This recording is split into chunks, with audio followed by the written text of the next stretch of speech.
Hello everyone, and welcome to the lesson for 6.3 for contemporary topics in mathematics. And today we're talking about formulas, algebraic type formulas. And so you'll need to know these words and phrases by the time we're done with this. If there's something that I don't define here, as always, you should look that up in your book if you're not already familiar with the word or phrase. And also use those extra examples in your book. I've done some different ones here, but there's ones similar to what I'm doing here to help you out in your book as well. So we're going to go over a few examples together here. Let's check this out. We're going to get right into the examples right away on this one. So let's get the black out. There we go. In physics, you may have heard of this before, but you may have heard of the phrase, "May the force be with you," Star Wars fans out there. But force is the same thing as mass times acceleration in physics. So may the mass times acceleration, may the force be with you. So this right here means force equals mass times acceleration. Physics, some great stuff. It's basically applied mathematics in terms of how it relates to the physical world. That's kind of why they call it physics. It's how it's relating to the physical world. So force equals mass times acceleration, and I want you to use this formula, F equals ma, to find F if mass is 200. I'm not going to include units here. We're not going to talk about how force and mass and acceleration are measured in terms of units. That would be for a physics class or a more in-depth lesson on something like that. So for right now, we're just going to say these are the numbers without units. Find the force without units. So for here, this would be a very straightforward question if you knew that this was the formula.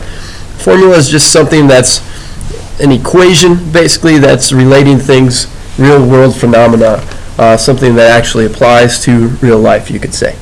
And so force equals mass times acceleration. I'll just rewrite the formula down, and then it's just a matter of simply plugging in the numbers that I'm given.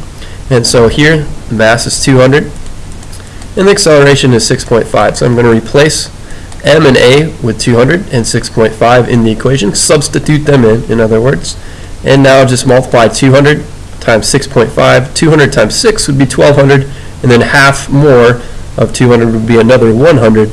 So here the force is going to be 1300. And again, we're not going to talk about the units and how those units work out right now. So we're just going to say that the force, whatever the units would be 1300 or 1300.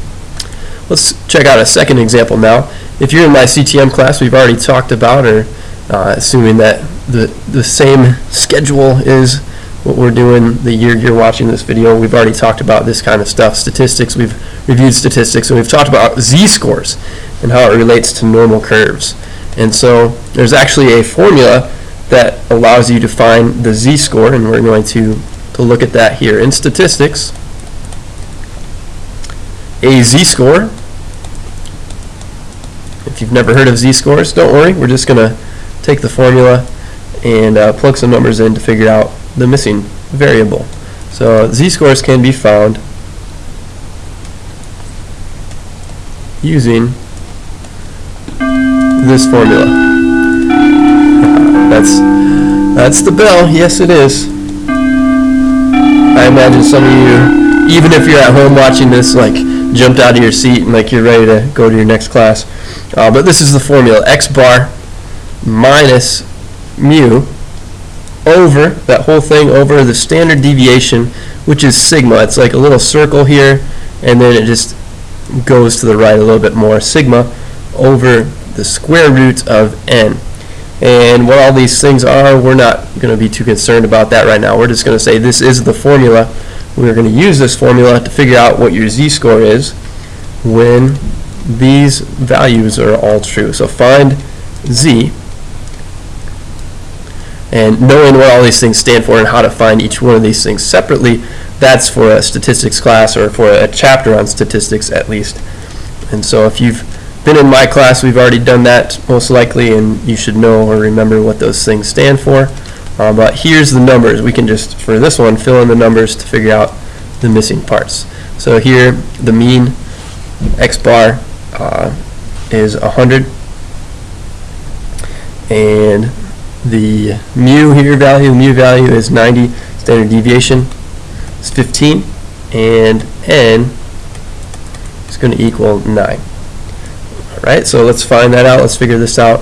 So this is a matter of, it looks more complicated, I think, initially than it really is, because all we have to do is plug in these values here. So 100 for x bar, 90 for the mu value, 15 for the standard deviation, and 9 for the n value. So z is going to equal, I'm just going to take this and plug things in right away. It's 100 minus 90 on the top, this minus this, over standard deviation, 15, that's sigma, and n is 9, so we have the square root of 9 on the bottom.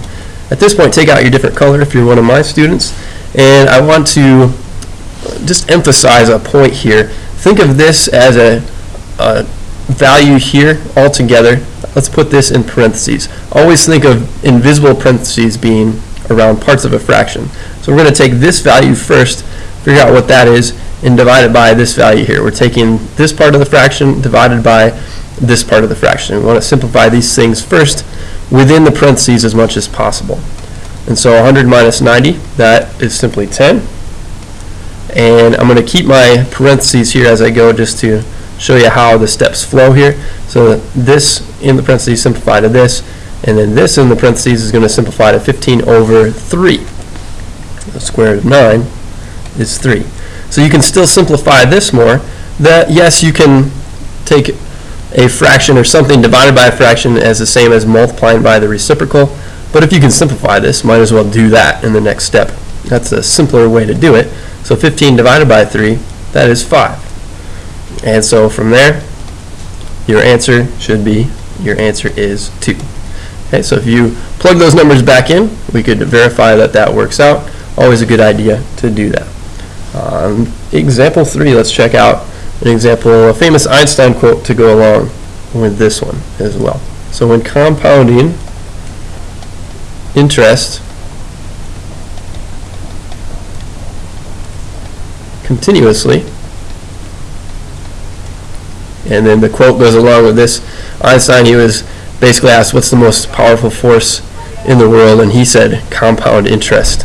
So when compounding interest continuously, the formula, this formula is going to work out here. The formula P equals P naught. This is a little subscript. It's a letter or a number written lower, kind of like a power is written higher. This one's written lower right there. So that is just the initial principal.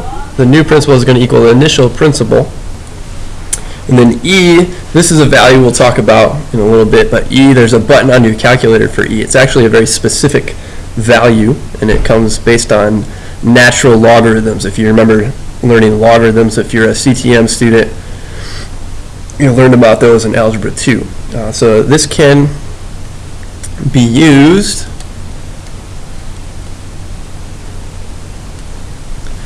I think a better way to word this, I'm going to erase that a second, and I want you to know what these things stand for right now. So where P naught, this is the initial principal invested, beginning principal, initial principal. It's not like the principal at your school, it's the principal like the money you're putting into an account. So initial, it's spelled the same way, but it's got a different meaning. So initial principal invested, K is the decimal interest rate, or the interest rate as a decimal would be another way to say that. And T is the time.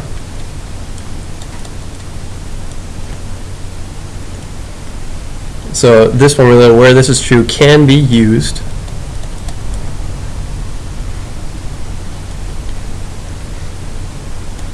to solve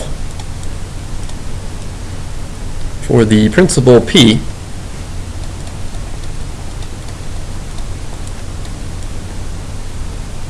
in the accounts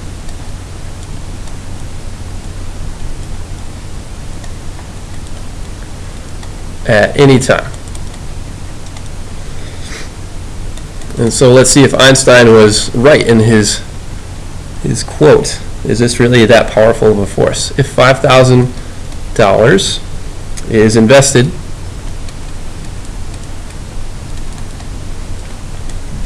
at 6% at a 6% interest rate, compounded continuously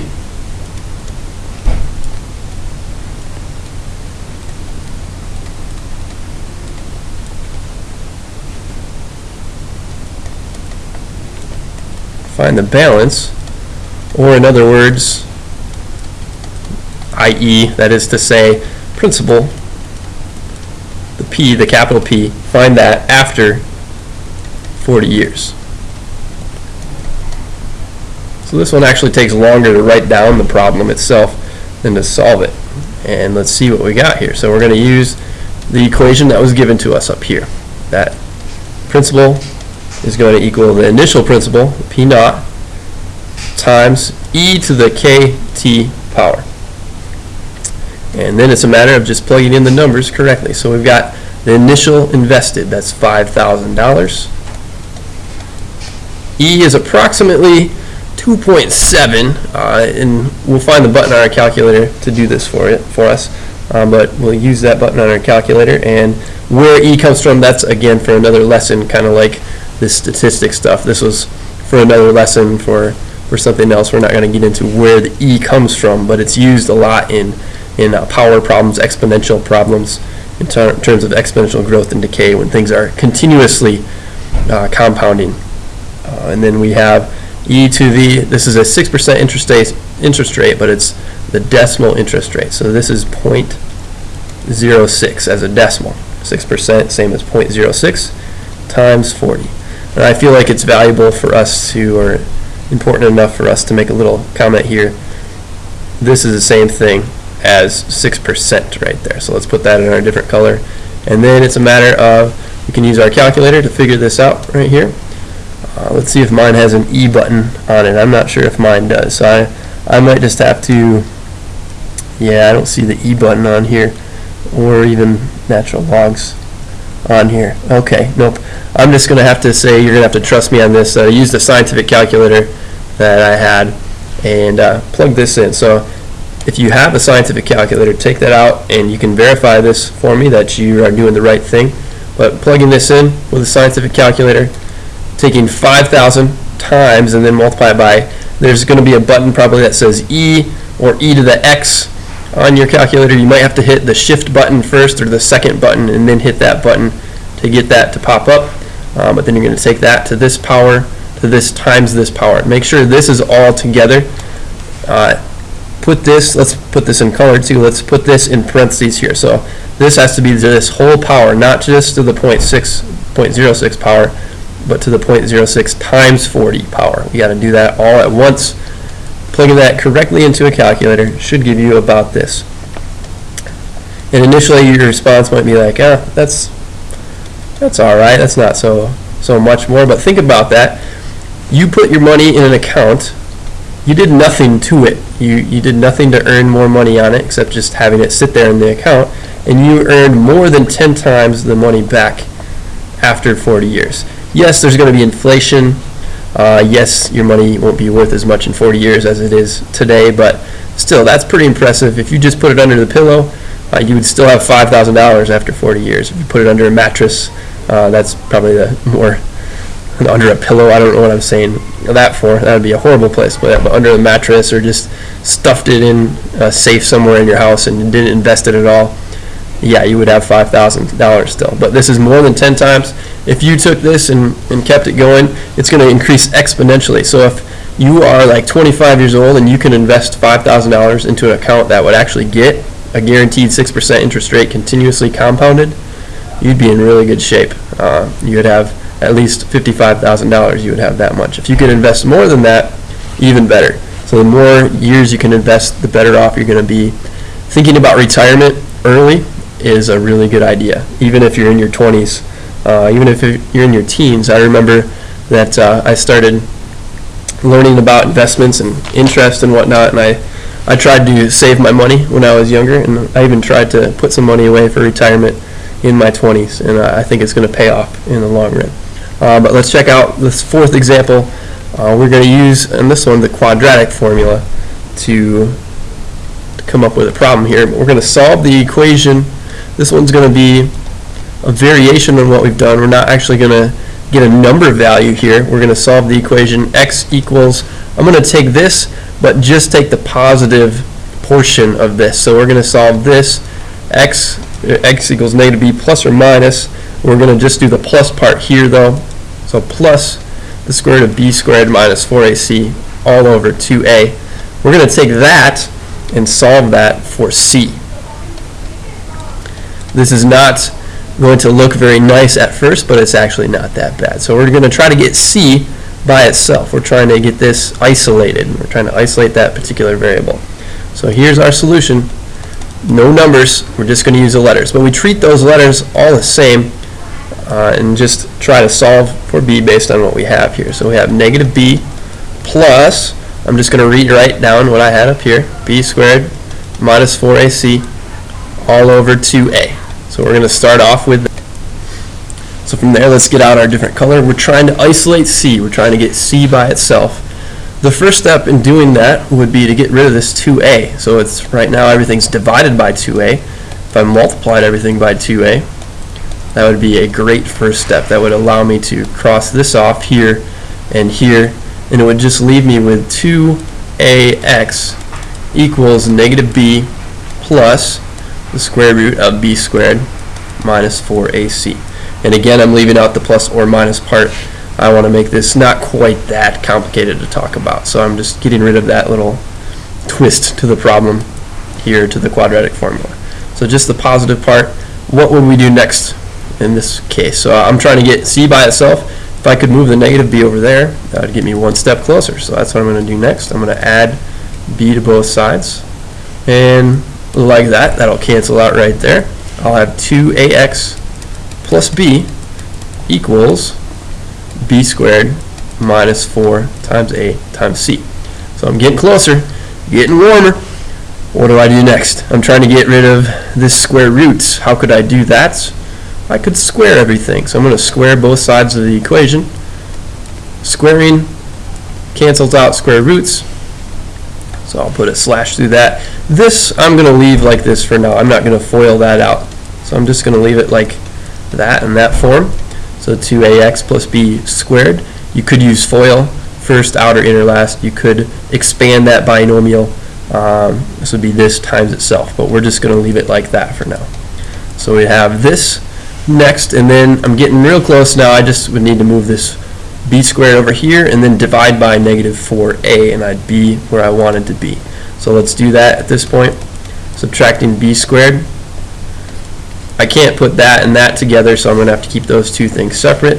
So I have 2ax plus b squared minus b squared equals negative 4ac. And then finally, I will divide both sides by negative 4. That'll cancel out here. Divide by negative 4 here. And I'm left with my final answer.